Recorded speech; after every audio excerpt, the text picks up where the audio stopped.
Howdy, and welcome back to the Mortgage 101 podcast. Today's episode is a little different, and that's on purpose. Behind the scenes, we're making a big move. Red Rooster Studios is packing up, and we're moving into a new, bigger space. So we're taking a short pause on filming this week while we get everything dialed in. But I didn't want to just disappear on you. Before we jump in, I want to say thank you.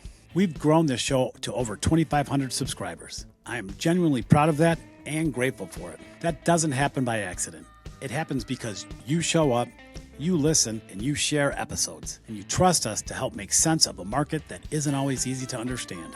And the reason we're moving into this bigger studio is simple. We're aiming higher. We believe this show can help a lot more people, and we want to keep improving the way we deliver it. So instead of going dark this week, we put together a highlight reel from the first 40 plus episodes of the Mortgage 101 podcast. Moments that made us laugh, moments that made us think, and moments that really helped people navigate through a pretty tough and wild housing market. Through all of it, one thing stayed true for me. Education beats fear every single time. Markets are going to move, headlines are going to scream, rates are going up, down, and sideways. But people will understand what's really going on, not just what the headlines say, make better decisions, and feel a whole lot more confident doing it. So while we get the new studio set up, this episode's a look back at some of the moments that mattered the most. All right, let's roll the highlights.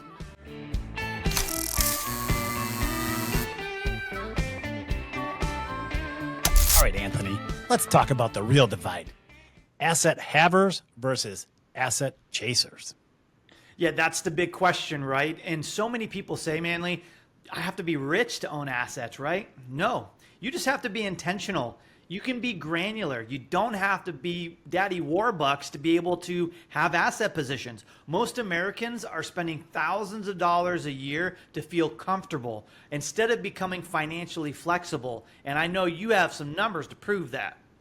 Yeah, Anthony, here's the breakdown. I have real numbers from the Bureau of Statistics of Labor that I just printed off the printer. I'm just going to run through a couple of them that are kind of poking out to me as like, holy cow, is this real? Hey, people have a daily coffee habit going to Starbucks. It adds up to like $2,500 a year on a daily habit. Eating out, $18,000 a year. Streaming services, like $1,200 a year. Premium Wi-Fi and AI, that's another $1,500. This all adds up to like $26,000 a year. And these are things that, I didn't have to deal with when I was younger. Today, I have some of these bills, but I mean, they're real impacts. We need to make choices. What do you think, Anthony? Fill me in. Manly, $25,000 where people say, sorry, I can't afford to buy. They're financing comfort, period, end of story. If you see those numbers and they talk about how they can't afford, yet they're spending thousands of dollars on Starbucks a year, thousands of dollars on streaming services, that is 100% chasing comfort and not math. I mean, that's facts. Hey, Anthony, the K economy is not about income. It's about behavior. Comfort drains, calculation compounds. End of story. Yeah, I mean, you could take those numbers and with two neighbors, the same job, the same car, the same street. One is building equity and one is building debt, and it's all about chasing convenience. People need to wake up and say, okay, if I do want to get myself in a better financial position, maybe I need to lay off the lattes, and that's facts. Okay, Manly, up next, the DTI Bandit Slayer and the scary Shovel Man guy. Anthony, let's talk about the DTI, debt to income, the sneaky bandit adding all your monthly bills like car payments, credit cards, and loans, and then dividing by your gross paycheck before taxes. Lenders want to see it under 43 to 50%, or they ghost you like a bad blind date. Yeah, and get this, 65% of Americans are now living paycheck to paycheck with zero savings in the bank, meaning one missed check and they're toast. Everyday costs are going nothing but up to the moon. Housing prices, 5.2% over year end. Food, 2.1% higher. Healthcare, almost 5%. But wages, they're still crawling like turtles on vacation, only up 3.9%. What gives? Hey, Anthony, that's not all we're seeing. We're seeing the average credit card debt increase to $6,300, pushing DTIs to around 45%. That's teetering on the edge of one extra burrito or a surprise car repair away from a total splat, like Marv on those micro machines. Yeah, but just like Kevin, we got traps, down payment assistance programs. There's over 2,000 of them nationwide, handing out grants up to 15,000 plus, straight for your down payment. Free money, no payback.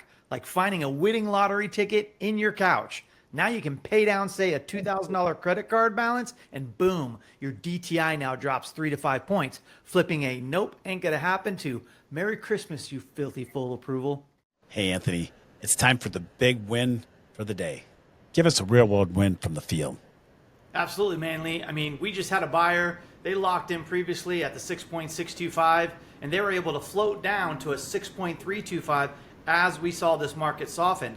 That saved them about $65 a month, or nearly $800 a year.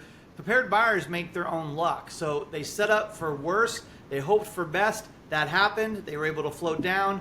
That was a massive win. How about it? Hey, clean docs, clear communication, and team trust. That's how you steal home plate. That's right. I mean, heroes get remembered, but legends never die. Every closing is its own legend, and that's the gift that keeps on giving for you and I, because it's like Christmas every end of the month when we see dreams come true for all of these potential home buyers. It's freaking amazing. October's baseball in the final innings. Buyers still in the game have a shot if they stay focused and swing smart. That's right. There's always going to be another pitch, always another inning, and then the World Series of home ownership, it's waiting around the corner for all of us. Anthony, picture this. You're in the cockpit, racing at Mach speed. You're thinking you've got your shot lined up, and then you hear beep, beep, beep, beep. Missile lock.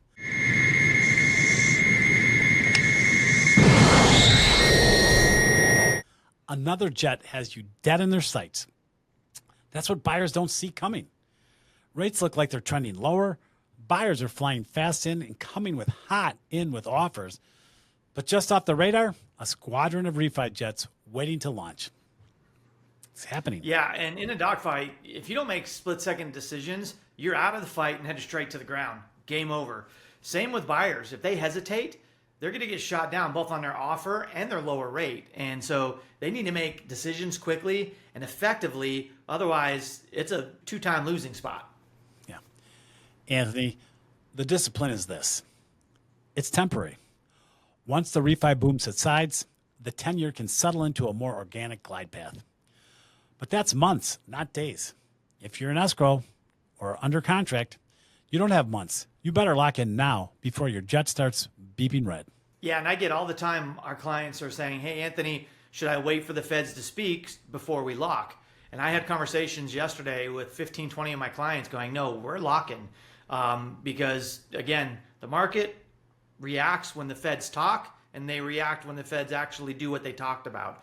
Yeah. And, like we talked about, they never do what they say they're going to do.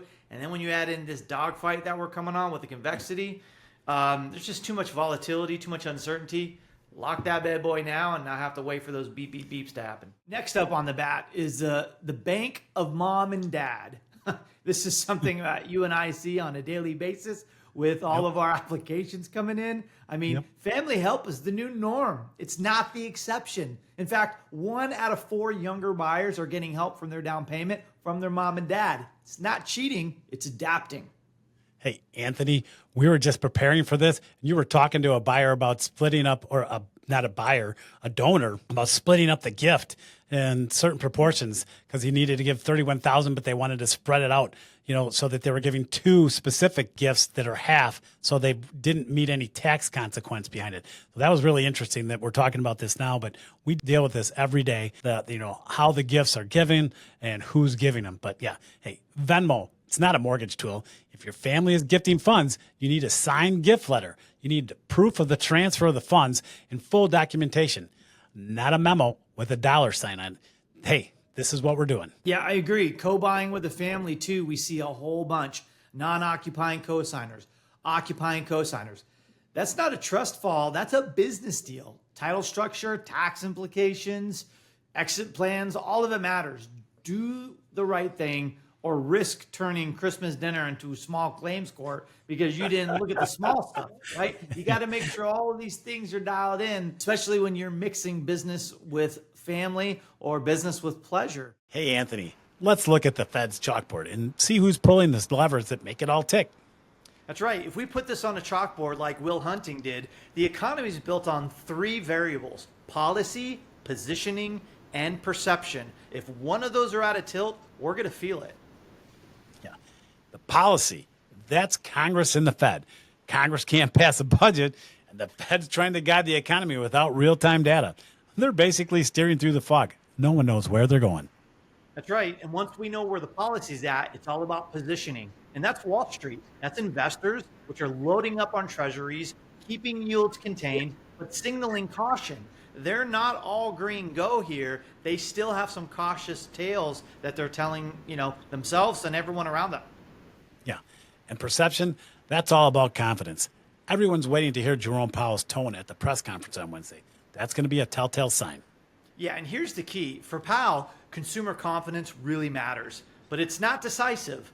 He said again and again, the Feds look at hard data like inflation and employment first, because that will give us a sign, is the confidence there, or is it lacking? Yeah. Still, confidence tells the part of the story. When confidence falls, people spend less, save more, and that cools the economy, sometimes pushing the Fed towards rate cuts. When it rises too much, spending overheats the economy, and the Fed raises to cool the demand. That's right. So you're basically saying one person's spending is another person's income. So if that spending goes away, that income goes away, aka the confidence tells the story. But right now, confidence is fragile. It's not broken, it's just nervous. And that's what makes this week's Fed meeting so unpredictable, but also so important. I mean, here's a stat that may shock you, Manly. 5% of Gen Z is saving all of their income, every single dollar.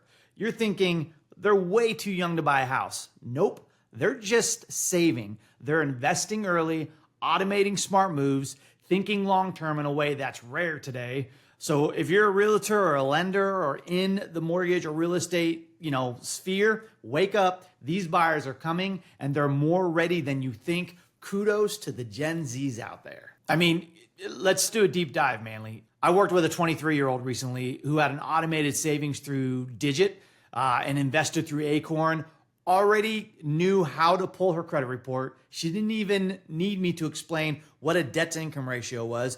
She had a spreadsheet. It was absolutely unbelievable, and she was 100% prepared. Hey, same here. I just had the same situation. Had a client, 24, who had been budgeting for 2 years, came in with a 720 credit score, $18K in the bank, never rented, lived with family, and saved everything. That's a mindset. That's not accidental. That's coached. Yeah, that's definitely not accidental, dude. And hey, that's our job, not to wait until look ready, but to help make them ready. The difference between being reactive and proactive, that's the entire game, right? It's being ahead of the curve, not being behind the curve. And so these Gen Zs, I have a feeling that they were the quiet horse. They were the dark horse. We were just thinking these guys are clueless when in fact they were clued in. And so it's a breath of fresh air, at least for me. Absolutely. You want to win in 2025 and beyond? Start mentoring your pipeline. Share content. Host some workshops. We're building futures. Anthony, give us some buyer survival tips for the slime season.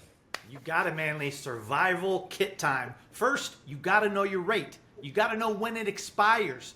Locks expire. And you don't want it to expire before you close because the close got pushed out. So if your lock ends before closing, that can cost you real money, aka lock extension fee. You bet. Hey, second, Anthony, over communicate. Don't assume anyone's in sync. Lenders, agents, titles, keep that thread alive. That's right. And third, refresh your pre-approval. The pre-approval could be worth nothing if the shutdown drags on. Number shift, the lender updates guidelines. You need to make sure that what you're walking around shopping with is still pertinent and still good. Yeah, Anthony, and remember, every quarter of a point of rate bump is about $80 a month or more on a $300,000 loan. That's a late night of takeout over a year. Yeah, 100%. And people think, that's no big deal. But if they have a couple no big deals, they got a big deal now. It's Buzzword Breakdown from the Ectolab. Hey guys, make it fast. I'm finding the Stay Puft Marshmallow Man in post-production. He's sticky, he's huge, and if we don't wrap soon, I'm toast. Literally. All right. Let's rapid fire buzzwords before Ryan gets puffed. Sounds good. Up first today, we got rate lock. Hey, your ghost trap. Once set, keep it sealed, baby. Keep it sealed. Next up, MBS sell-off. Yeah, that's when the investors get spooked, right? Prices drop and rates jump. Yep. All right, FHA delay. Ooh, government pause equals slow closings. All right, good. Yield curve. That's the market's mood ring, right? Flat curve, fear ahead. All right, good. Final term, pre-approval. Hey, your proton pack. No mission starts without it. Nice. Stay Puft's retreating. You saved me. Let's wrap this thing before he comes back. All right, Manly, it's now all about rate versus fear. Here's the truth. The real cost is not the rate. It's the fear. Buyers waiting for that magical 4% rate, they're losing thousands every month in rent just in missed equity alone. But let's talk about why buyers have fear in the first place. It's because they're not getting information from sources they can actually trust. Most headlines are designed to shock. Fear sells. I mean, just it's a fact. But it doesn't build homes, my friend. It does not build homes. Exactly. And let's be real. All info is based off of data, but not all data is the same and it's not all correct. You'll see one number on social media and then your uncle at a barbecue tells you something completely different. Neither gives you the full picture. That dang Uncle Joe, he's always talking. Hey, that's why you need a lender who can cut through the noise. Our job isn't to spin you. It's to take the raw data, break it down, and translate it into what it means for you. Let you make decisions based on that. And we can, put some commentary behind it, but we're going to give you the straight tooth. Yeah, I mean, that's why you and we really focus on relationships. Our clients is a relationship. It's not a transaction. That's the only way that you can convey trust to one another because it's all about trust. If you trust someone, you know that they don't have an agenda behind their words. So don't let headlines, Twitter threads, Uncle Bob, who hasn't bought a home since the 90s, decide your future. Trust people who can separate fact from fiction, and in this case, fact from fear. Hey, folks, here's one strategy that buyers and homeowners overlook: the blended debt rate. Everyone obsesses over the mortgage rate. I mean, what does that actually mean? But what about your credit cards, your car loan, your HELOC? What are those rates at? It's important. Yeah, exactly. I mean, I had a family with over $20,000 in credit card debt, which was between 20 to 25% in interest. They were making minimum payments of, $1,000 a month, and $750 was going straight towards interest. So looking at that going, hey, with this blended rate, how can we make this make sense for you where we take the house rate and we take your debt rate and we leverage it to where you have an overall blended rate that makes sense. That's where I come in, Manly comes in, a loan officer that looks at math to where we're going to follow it to go, what's going to be the most economic way to go here? Bottom line is, don't chase the shiny numbers. Let the real math tell you what to do. Look at the full picture. What does your monthly payment look like? All right, let's talk about the market upside down. Let's talk about volatility, Manly. The 10-year treasury yield is bouncing from around, I believe it was 4.26 last time I checked it. It slipped 7 basis points. Today alone, it slipped another 14 basis points. Did it rally? It didn't rally too much. Translation, the lenders are jittery. They're, fool me once, fool me twice type of Chicken Little. They want to make sure that if they're going to make moves, again, how does the market position themselves on the defense? So if they see a lot of back and forth, they're going to go with the back and not the forth. That's what we're seeing right now, but it is trending in the right direction. I'm liking what I'm seeing. Hey, Anthony, when lenders get jittery, the credit tightens, more documentation, more scrutiny, no shortcuts, just gets tougher. Pay attention. And before we wrap this up, I just want to say thank you. Thank you for watching. Thank you for listening, and thank you for being part of this show. We're proud of how far this podcast has come. Over 2,500 subscribers and growing, and that's because of you.